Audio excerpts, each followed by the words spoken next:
Momi, bagi yang belum subscribe silahkan klik tombol subscribe ya, dan jangan lupa juga untuk klik tombol loncengnya. Campurkan air dengan tepung. Untuk air takaran sendok makan full dan tepung takaran sendok makan munjung ya Mam.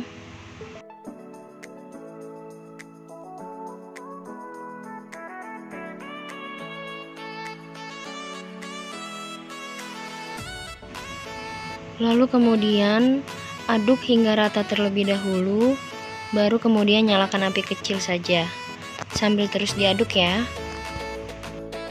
Gunakan api yang sangat kecil ya Mam. Jika sudah agak mengental, sesekali panci diangkat sambil terus diaduk, agar tidak lengket dan hangus. Biarkan mengental sampai membentuk tekstur seperti bubur sumsum ya. Kemudian sisihkan dan tutupi. Masukkan sedikit air, ragi, dan juga gula. Pada proses ini bertujuan untuk memastikan ragi aktif atau tidak ya. Jika berbuih, maka berarti raginya aktif.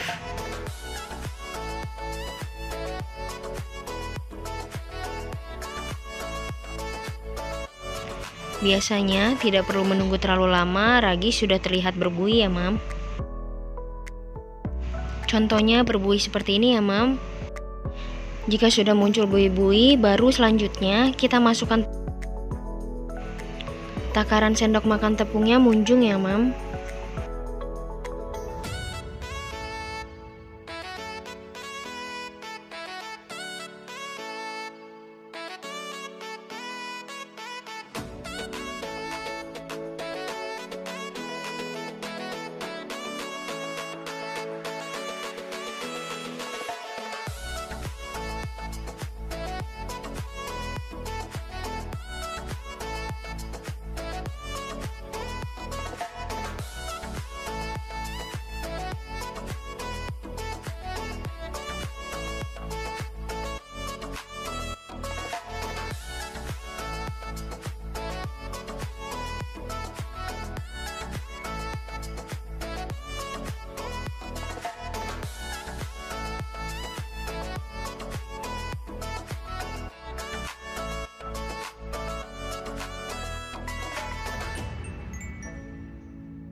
Lalu selanjutnya masukkan garam dan juga madu.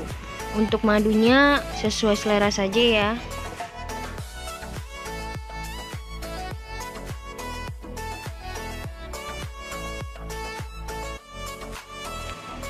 Masukkan waterroof atau pelembut yang sudah dingin ya.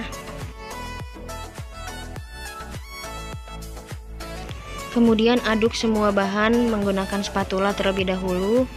Baru kemudian uleni dengan tangan sampai benar-benar tercampur rata.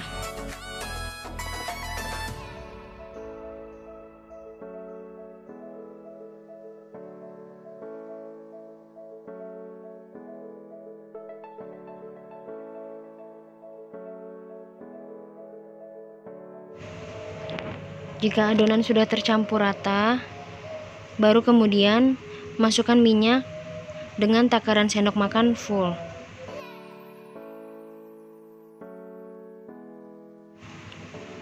Kemudian boleh mengaduknya dengan spatula ataupun dengan tangan.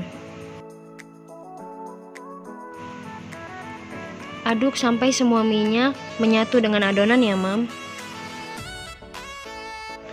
Selanjutnya untuk proses menguleni cukup tambahkan 4-5 sendok makan munjung tepung ya. Tidak perlu terlalu banyak, jangan khawatir jika adonan memang lengket.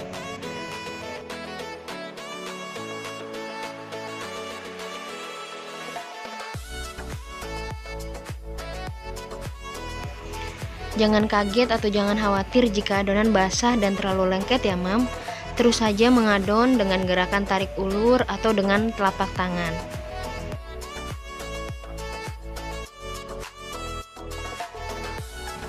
Pada proses pengulenan pertama, Uleni adonan sampai adonan tepung tambahan habis, kurang lebih sampai 10 atau 12 menit ya.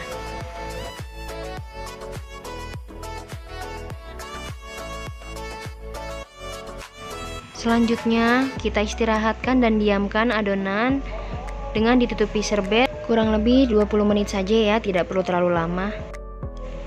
Jika sudah 20 menit, kempiskan adonan dan sudah bisa dicek kelenturannya ya, Mam. Namun masih perlu diuleni kembali beberapa saat. Cukup dengan tambahan tepung 1-2 sendok makan munjung saja. Uleni kembali sampai kalis. Nah, di sini saya sudah tidak sanggup menguleni lagi karena baru pertama kali uleni adonan 600 gram dengan tangan. Mohon maaf ya adonanku. Di sini terlihat bahwa adonan sudah lentur ya. Namun terlihat masih lengket karena memang perlu diuleni sampai benar-benar kalis ya. Selanjutnya di sini diamkan adonan kurang lebih selama 10 menit. Tutupi dengan serbet. Dan setelah 10 menit adonan menjadi lebih halus dan tidak terlalu lengket lagi ya, Mam. Kemudian bisa menggunakan alas silpat atau anti lengket. Di sini saya tidak menggunakan alas silpat atau anti lengket, jadi saya taburkan tepung terlebih dahulu. Tipiskan adonan dengan rolling pin, lalu kemudian ukur sesuai dengan panjang dan lebar loyang momi ya. Kemudian gulung dari ujung dan rapatkan sisi di akhirannya. Di sini saya tidak menggunakan loyang untuk roti tawarnya karena memang tidak punya. Jangan lupa untuk melapisi loyang terlebih dahulu dengan minyak atau margarin ya, Mam. Pada proses ini, jangan lupa untuk selalu memberi taburan tepung jika alasnya tidak anti lengket. Lalu tipiskan adonan, sesuaikan panjang dan lebar adonan dengan loyang, potong, dan gulung. Rapatkan di sisi akhirnya. Bentuk adonan dengan cara yang sama sampai adonan habis ya, Mam. Hai Momi, bagi Momi yang suka dengan video aku, silahkan klik tombol subscribe di bawah ya. Dan untuk Momi yang sudah subscribe, terima kasih banyak ya, Mam, karena dukungan Momi sangat berarti buat aku untuk aku lebih semangat lagi dalam upload dan share video resep andalan aku. Terima kasih.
Jika adonan sudah selesai dibentuk dan sudah siap semua di dalam loyang, kemudian diamkan adonan, tutupi dengan serbet sampai mengembang 2 kali lipat ya mam. Panaskan oven dengan api sedang kurang lebih 10 menit sampai panas oven merata, lalu masukkan adonan, panggang kurang lebih 40-45 menit sampai mendapatkan hasil cantik dan matang. Jika sudah matang, boleh langsung diberi olesan margarin ya mam atau minyak. Meskipun tadi pada saat menguleni tidak kalis, namun tetap lembut ya. Pada adonan roti jika diuleni sampai benar-benar kalis, maka akan mendapatkan tekstur yang lebih bagus ya mam. Nah, bagi momi yang suka dengan videoku, jangan lupa klik tombol subscribe agar aku bisa lebih semangat lagi untuk upload share video resep andalan aku ya. Dan jangan lupa juga untuk klik tombol loncengnya. Terima kasih.